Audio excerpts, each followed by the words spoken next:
তো আজকে আমরা দেখাবো রেশন কার্ডের 3-এর আর ফর্ম কি করে ফিল আপ করবেন। অর্থাৎ আপনার পরিবারের সদস্য যদি কারোর ডিজিটাল রেশন কার্ড না থাকে, সেক্ষেত্রে যে 3-এর আর ফর্ম, এই 3-এর আর ফর্ম ফিল আপ করলে কিন্তু আপনার পরিবারে যদি কারোর ডিজিটাল রেশন কার্ড না থাকে, সেক্ষেত্রে এই ফর্ম দিয়ে কিন্তু আবেদন করতে পারবেন।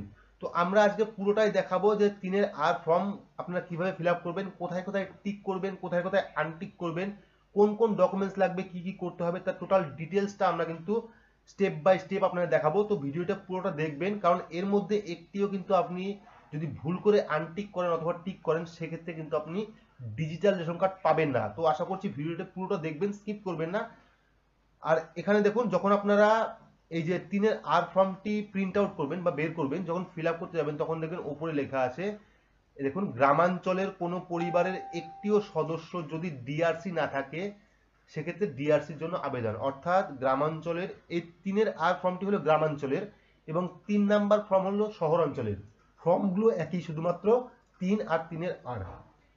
তো এখানে লেখা আছে যে গ্রামাঞ্চলে যদি কোনো পরিবারের, অর্থাৎ যদি আপনার পরিবারের কোনো সদস্য ডিজিটাল রেশন কার্ড না থাকে, সেক্ষেত্রে 3-এর আর যে ফর্মটি, এই ফর্মটি কিন্তু আপনাকে অবশ্যই ফিল আপ করতে হবে। তো এবার আমরা ফিল আপের দিকে যাচ্ছি, কি করে আমরা ফিল আপ করবো। তো ফার্স্ট দেখুন, এখানে আপনারা যখন ফর্ম বের করবেন, তখন দেখবেন প্রথমে এখানে 12টি অপশন আছে। তো এই 12টি অপশনের মধ্যে আপনাকে কি করতে হবে, এই 12টিতেই কিন্তু আপনাকে আনটিক করতে হবে, মানে সরি, এই 12টি কিন্তু আপনাকে টিক করতে হবে। এখানে যে 12টা যে অপশন আছে, সেই 12টা অপশন কিন্তু আপনাকে সবগুলোর মধ্যেই টিক করতে হবে। একটাও যদি আপনি আনটিক করেন, সেক্ষেত্রে কিন্তু আপনি ডিজিটাল রেশন কার্ড পাবেন না। তো এখানে 12টায় আমরা টিক করে দেবো।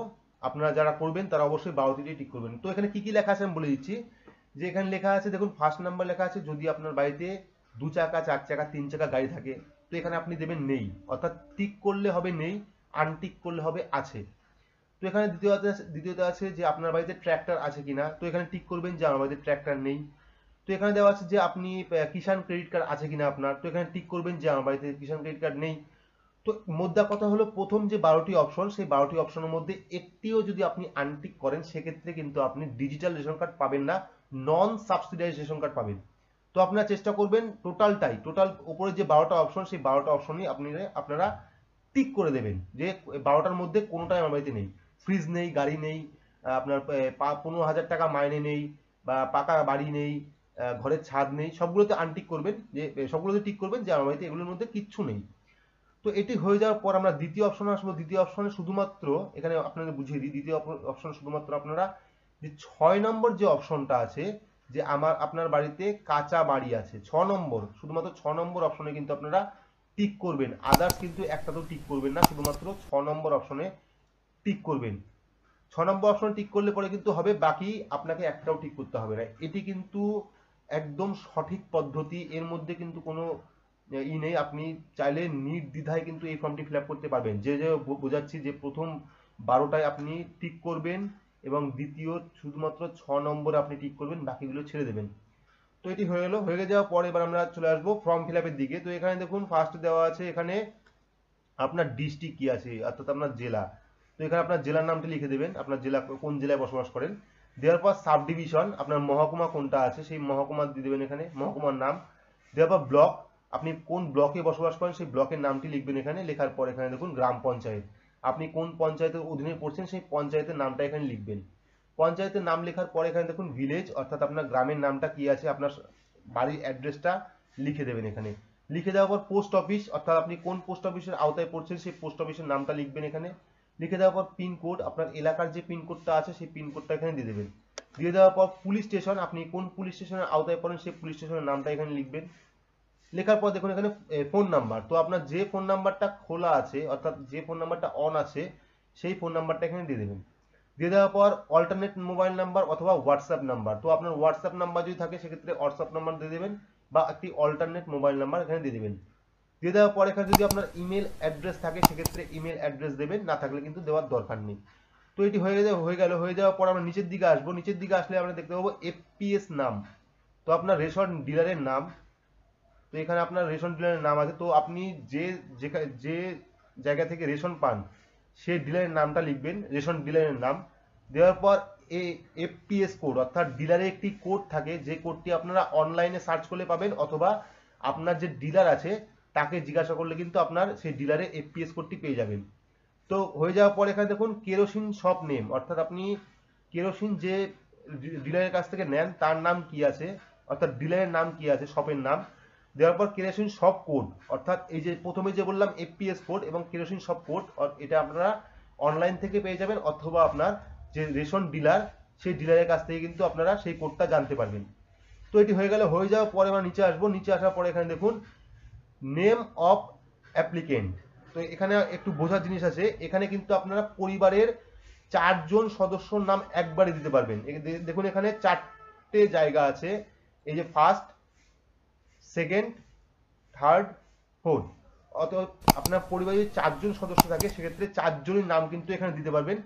ফর্ম ফিল আপ একই হবে, শুধুমাত্র 4 জনকে অ্যাড করতে পারবেন। তো এখানে ফর্ম আপনারা কি করে ফিল আপ করবেন, তো ফার্স্ট দেখুন অ্যাপ্লিকেন্ট নেম, তো আপনার নামটা দেবেন এখানে, আপনার যে নামে অ্যাপ্লিকেশন করছেন তার নাম দেবেন। নাম দেওয়ার পর ডেট অফ বার্থ, আপনার জন্ম তারিখ সাল দিয়ে দেবেন এখানে। দেওয়ার পর আপনি মেল না ফিমেল, যদি মেল হন মেলে টিক করবেন, যদি ফিমেল হন ফিমেলে টিক করবেন, যদি আদার্স হন আদার্সে টিক করবেন। তো দেওয়ার পর এখানে দেখুন আধার নাম্বার, আপনার যে আধার নাম্বারটা আছে সেই আধার নাম্বার এখানে দিয়ে দেবেন। দিয়ে দেওয়ার পর এখানে দেখুন এপিক নাম্বার, অর্থাৎ ভোটার কার্ড নাম্বার, আপনার ভোটার কার্ড যদি থাকে সেক্ষেত্রে ভোটার কার্ড নাম্বার দেবেন, না থাকলে কিন্তু দেওয়ার দরকার নেই। তো লাস্ট অপশন আছে যদি আপনার কোনো অঙ্গ বিকল থাকে, অর্থাৎ আপনি যদি প্রতিবন্ধী হন তাহলে ইয়েস করবেন অথবা নো করে দেবেন যদি আপনি প্রতিবন্ধী হন। তো হয়ে গেল। এইভাবেই কিন্তু আপনারা 4 জন সদস্যর নামটা অ্যাড করতে পারবেন। এই প্রথমে আপনার নাম দেবেন, নাম দেওয়ার পর রিলেশনশিপ, তো এখানে দেখুন রিলেশনশিপ উইথ হেড, তো ধরুন আপনি আপনার ছেলেকে করাবেন বা ভাইকে করাবেন, সেক্ষেত্রে আপনার ভাইয়ের নাম লিখবেন প্রথমে এখানে। লেখার পর এখানে দেখুন relationship with head of family, তো আপনার সাথে রিলেশনশিপ কি আছে, আপনার যার নামে অ্যাপ্লিকেশন করছেন তার রিলেশনশিপটা কি আছে, ধরুন দাদা বা বাবা বা ভাই বা বোন বা মা বা বউ, যাই হোক। ডেট অফ বার্থটা দেবেন, ডেট অফ বার্থ দেওয়ার পর মেল না ফিমেল দেবেন, আধার নাম্বার, এপিক নাম্বার এবং কোনো রকম প্রতিবন্ধিতা আছে কিনা এইটা দিয়ে দেবেন। এইটা কিন্তু ফুল প্রসেস ছিল আপনার যে 3 আর যে ফর্ম সেটা ফিল আপ করার। তো আমরা নিচের দিকে চলে আসবো, নিচের দিকে চলে আসলে দেখবো এখানে একটা সিগনেচার করা কিন্তু এখানে অপশন আছে। তো এখানে সিগনেচার কি করবে, যে বাড়ির হেড, অর্থাৎ আপনার বাড়ির যে হেড আছে সে কিন্তু এখানে সিগনেচার করবে। ধরুন আপনার বাবা হেড, সেক্ষেত্রে আপনার বাবার সিগনেচারটা এখানে করাবেন। করানোর পর যে ডেটে আপনারা জমা দেবেন এই ফর্মটি, সেই ডেটটা এখানে লিখবেন। তো এই পুরো প্রসেসটা হয়ে গেল। এবার নিচের যে অপশনগুলো আছে সেই নিচের অপশনে কিন্তু আপনারা হাত দেবেন না, এটি আপনারা যেখানে জমা দেবেন, যদি বিডিও অফিসে জমা দেন সেক্ষেত্রে কিন্তু এখানে বিডিও যে যারা জমা নেবে তারাই কিন্তু এটা লিখে আপনাকে এটা ছিঁড়ে দিয়ে দেবে, অর্থাৎ আপনার যে স্ট্যাটাস চেক করবেন সেই স্ট্যাটাস নাম্বারটা এখানে পেয়ে যাবেন এবং আপনার যে রসিদটা সেই রসিদের স্লিপ পেয়ে যাবেন। তো পুরো প্রসেসটা দেখালাম যে কিভাবে আপনারা 3 আর অর্থাৎ পরিবারের কারো যদি ডিজিটাল রেশন কার্ড না থাকে সেক্ষেত্রে ডিজিটাল রেশন কার্ডের আবেদন কিভাবে করবেন। তো আশা করছি পুরোটা বোঝাতে পেরেছি। এইরকম আরো 7টি ফর্ম আছে, আমি স্টেপ বাই স্টেপ দেখাবো আপনাদের, সবগুলো ফর্মই দেখাবো যে কিভাবে ফিল আপ করতে হয়। তো আশা করছি ভিডিওটি ভালো লেগেছে, যদি ভালো লাগে তাহলে অবশ্যই লাইক করবেন, চ্যানেলটিকে সাবস্ক্রাইব করে পাশে বেল আইকনটি প্রেস করবেন। আজকের মতো এটুকুই, ধন্যবাদ।